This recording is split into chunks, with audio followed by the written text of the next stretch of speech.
Well, good morning. Good morning. It's such a pleasure. Always a pleasure to be with you. This is our beginning of the new week, and as you know, newness brings new opportunity and new possibilities. So today I want to talk with you about the environment. Yes, the environment in which you are raising your baby plays a major role on your child's development. Have you stopped to think about that?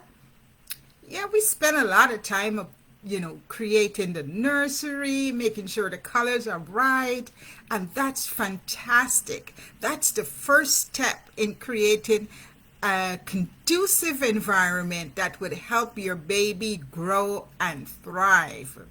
We don't often think about, possibilities and how extremely important having an environment that would help provide your baby with the happiness, emotional support that is needed for growth and development. So first, let's talk about the family structure as it relates to environment. Research has shown repeatedly that children growing up in a two-parent household have so many more positive outcomes than when compared to children who grow up in a one-parent household. So young ladies and young men, take note. Before you consider having a child, make sure that you have set up the environment so that both of you are available to help raise this child.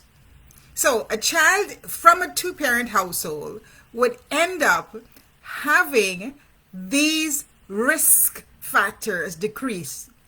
One, they would end up having a decrease in behavioral issues because both parents are there.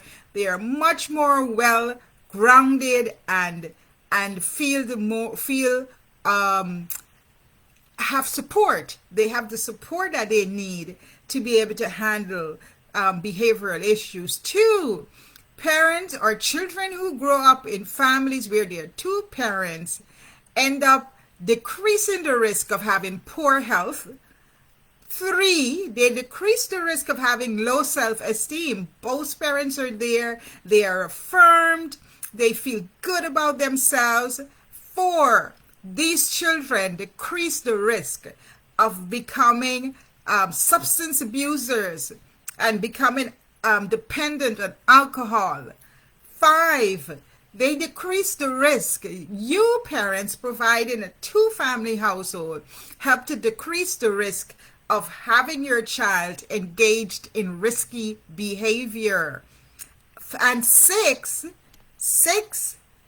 you decrease the risk by having your child becoming a dropout, a high school dropout. So strive as much as you can to ensure that your child grows up in a two-family household. Now, how do you provide an enriching environment for your child? Now, you want to provide an environment that is loving and where your children see love demonstrated between you and your spouse and between you and them. They must want to be in your presence. Your children should not be running away from you. You want to provide an emotionally stable environment for your child, or the emotional stability for your child when he or she needs it. Helping your infant calm when he or she feels stress is one way that you can provide emotional support. Three, you want to provide opportunities for learning and exploration. And these opportunities can be simple and created by using things in your environment if money is an issue. You know, there's so many resources today from libraries and various organizations that will provide you with the things you need to help raise your child in an environment that provides learning and exploration. Now, as you would expect, families with only one parent or where there may be two parents but low income may have fewer economic and emotional resources to give to their children. Now, in these cases, though, I want to encourage parents to be intentional. Be intentional about creating an environment in which your child can thrive. So, refrain. One, I want you to refrain from using profanity and defamatory words or deflammatory words in front of your child or to your child. Like calling your child names, saying that your child is stupid, saying, I hate you, I wish you weren't born. And you know, parents actually do say these things. And it's so disconcerting when I hear a parent, really beating down on a child and making him or her feel insignificant or like nothing. I want you also to refrain from fighting and arguing in your child's presence. If your child is an infant, they can feel the tension.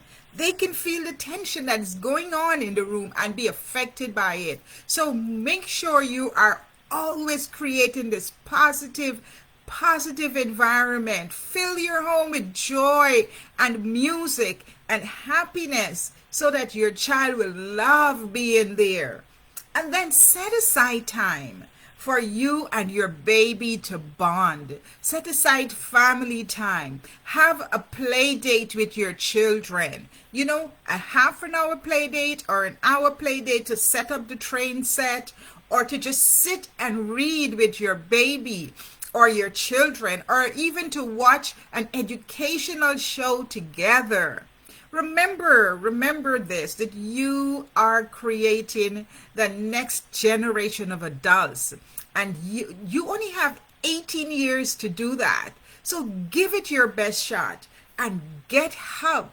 If you are struggling and you don't know what to do, speak to your pediatrician, speak to your pastor, speak to some respected adult who have raised successful children, and let them help you through this journey of providing a positive environment that would help your child develop into the great adult that is successful and takes his purpose in life.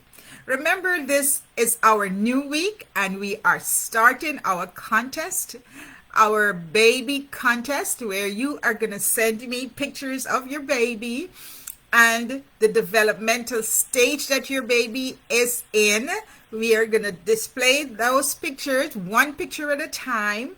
Have you guess what stage the baby is in, and the winner will receive a set of skincare products to help you pamper yourself as you pamper baby.